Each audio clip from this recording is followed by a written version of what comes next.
আলহামদুলিল্লাহ আরও একটি স্বপ্ন পূরণ হয়ে গেল আল্লাহ পাকের অশেষ রহমতে।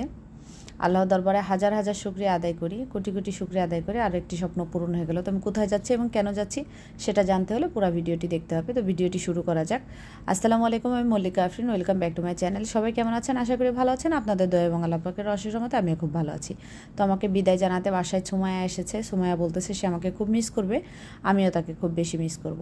তো অ্যাটাচিটা আমি ইন্ডিয়া থেকে এনেছিলাম, যেটা স্যামসাংয়ের। এটা আমি বেশি ব্যবহার করি না, তো যেহেতু আমি আউট অফ কান্ট্রিতে যাচ্ছি এই জন্য এটা নিয়ে যাচ্ছি। তো আমার বের হতে একটু লেট হয়ে গিয়েছে, আমার ট্যাক্সি দেখুন চলে আসছে।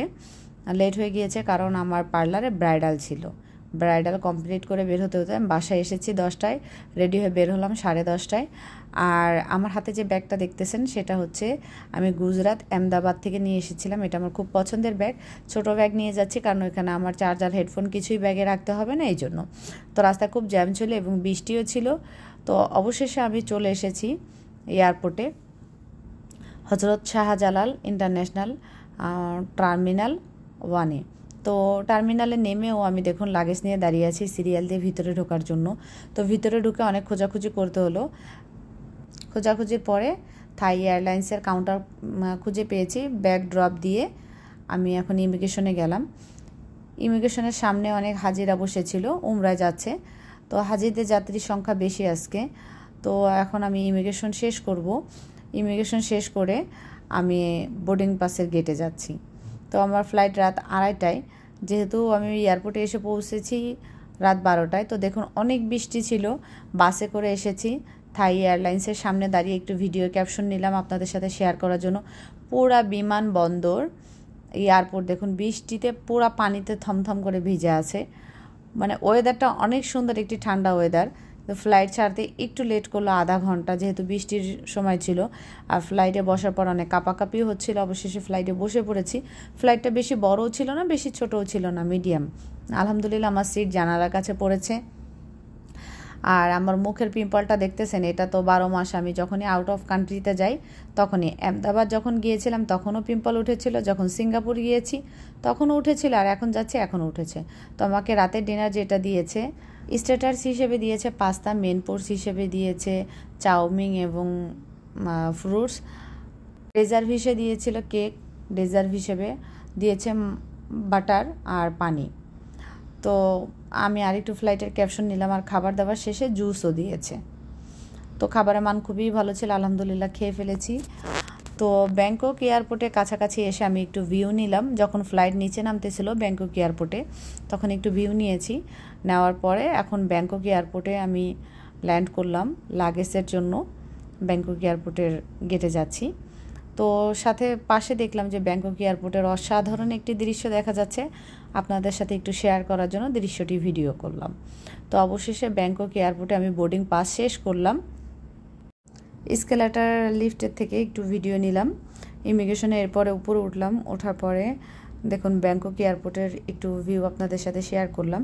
তো ব্যাংকক এয়ারপোর্টে একটি টেম্পার দেখলাম, টেম্পারটি সুন্দর আছে, সবাই দেখতেছে, ভিডিও করতেছে, তো আমি একটু ভিডিও করলাম, ভিডিও ক্যাপশন নিলাম। ভিডিও ক্যাপশন নেওয়ার পরে আমাদের ওয়েটিং লিস্টের জন্য যেখানে মানে বসার সিট দিয়েছিল ওই জায়গাটার একটু ভিডিও করলাম।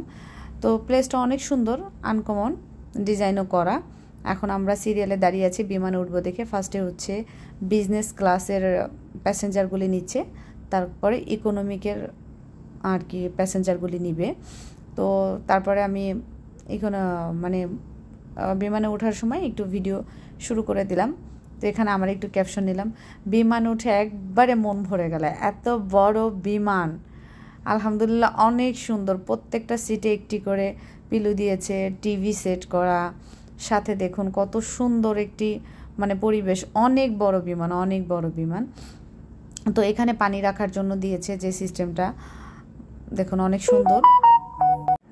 সাথে যে ট্রেটা দিয়েছে এটা আপ অ্যান্ড ডাউন করা যায়। আর আমার পাশে আন্টি ঘুমাচ্ছে, উনি কোন দেশের জানি না, মেবি চাইনিজ, রিল্যাক্সে ঘুমাচ্ছে। আমি ওনার একটু ক্যাপশন নিয়ে নিলাম, স্মৃতি হিসেবে থেকে যাবে। আর ব্রেকফাস্টের জন্য যে খাবারটা দিয়েছে এটা হচ্ছে দধি। দধিটা অনেক টেস্টি ছিল। এখানে দিয়েছে ফ্রুট, ড্রাগন ফ্রুট, পেঁপে আর রক মিলন, এটা হচ্ছে ফ্রুটের ভিতরে দিয়েছে। আর এপাশে দিয়েছে মাখন, বাটার, সাথে চা কফি ছিল, আমি নেই নাই। এটা হচ্ছে বনরুটি, পানি দিয়েছে, আর এটা হচ্ছে সবজি, সস দিয়েছে ইতালিয়ান, আপনার হচ্ছে ফুলকপি দিয়েছে, পটেটো দিয়েছে। তো খাবার দাবার শেষে মালয়েশিয়া চলে আসলাম। মালয়েশিয়া এয়ারপোর্ট অনেক বড়, অনেক বড়, এক মাথা থেকে আরেক মাথা শেষ করতে পারতেছিলাম না। তো জিজ্ঞাসা করে জানতে পারলাম যে আমাদের লাগেজ এবং ইমিগ্রেশন অপোজিট বিল্ডিংয়ে যেতে হবে। আমাদের এই কারণে বলেছি কারণ ওই ফ্লাইটে আমি একা ছিলাম না। আমাদের কথা শুনে আবার অনেকে প্রশ্ন করে, আমাদের বলতে কি আপনি কি একা গিয়েছিলেন, একা ছাড়া কি দোকা আসবো? আমাদের বলতে ওই ফ্লাইটে তো অনেক মানুষই ছিল। যাই হোক, কথা ক্লিয়ার করলাম। তো পৌঁছানোর পরে এখন আমি আন্ডারগ্রাউন্ডে যাচ্ছি, যেখান থেকে বাসে উঠবো। তো মালয়েশিয়া আমি যে কারণে যাচ্ছি, আমার 2 দিনে আইল্যাশ এক্সটেনশনের ক্লাস আছে। মালয়েশিয়া আমি মাত্র 3 দিন থাকবো। আমার সকাল 11:30 থেকে বিকাল 5টা পর্যন্ত আইল্যাশ এক্সটেনশনের ক্লাস, অলরেডি ক্লাস বুক দেওয়া আছে। আর তৃতীয় দিনের দিন আমি চলে আসবো ক্লাস শেষ হয়ে গেলে। তো বাসে উঠে পড়েছি, অপোজিট বিল্ডিংয়ে এখন চলে আসছি। এক্সেলেটার দিয়ে উপরে যাচ্ছি ইমিগ্রেশন করার জন্য। তো ইমিগ্রেশন সিরিয়ালে যখন দাঁড়ালাম, ওনারা বললো ভিসার হার্ড কপি লাগবে। তো ভিসার স্ক্যানার দিলাম ওনাদেরকে, দেওয়ার পরে ভিসার হার্ড কপি দিল। এখনও সিম নেই, ট্যুরিস্টদের জন্য ওয়াইফাই ফ্রি ছিল। তো লাগেজ নেওয়ার জন্য আমি এখানে দাঁড়ালাম, 1 ঘন্টার উপরে দাঁড়িয়েছিলাম। শুধু আমি না, দেখুন অনেকে এখানে দাঁড়িয়ে আছে। তো অবশেষে লাগেজটা পেয়ে আমি ট্যাক্সি নিলাম। এয়ারপোর্টের ভিতর থেকে আমার হোটেল এর লোকেশন দেখিয়েছে, 180 রিঙ্গিত চেয়েছিল, এয়ারপোর্টের বাইরে থেকে 140 রিঙ্গিত নিয়েছে। আলহামদুলিল্লাহ আবারও বৃষ্টি শুরু হলো। শুনলাম আল্লাহ পাক খুশি হলে নাকি বৃষ্টি বর্ষণ করে। তো পুরো পথই বৃষ্টি ছিল। তো 1 ঘন্টা 10 মিনিট লেগেছে এয়ারপোর্ট থেকে আমার হোটেল পর্যন্ত যেতে। 140 রিঙ্গিত মানে ঠিকই আছে। তো আমার হোটেলের কাছাকাছি চলে এসেছি, এখান থেকে একটু ভিউ নিলাম। তো আমার 2 দিন আইল্যাশ এক্সটেনশনের ক্লাসের ফি কত এবং ক্লাস কোন জায়গায় সেটা পরবর্তীতে ভিডিওতে দেখাবো। আমার হোটেলের নাম হচ্ছে হোটেল ফুমা। আমি অনলাইনে বুক দিয়েছিলাম, এখানে 3 দিনের জন্যই বুক দেওয়া আছে। বাংলা 11,000 টাকা পড়েছে ফুমা এই যে হোটেল। তো রিসিপশনে বেশি একটা সময় আমার কাটাতে হয়নি, যেহেতু আমার বুক দেওয়াই ছিল, টাকা জমা দেওয়াই আছে। আমি রিসিপশনে এসে আমার রিসিট দেখিয়ে রুমে চাবি নিয়ে নিলাম। তো আমার ভিডিও কেমন লাগলো অবশ্যই কমেন্ট করে জানাবেন, আর আমার থেকে কেমন ভিডিও দেখতে চান। আর যদি আমার ভিডিও ভালো লেগে থাকে শেয়ার করে দিবেন। ওকে, আল্লাহ হাফেজ।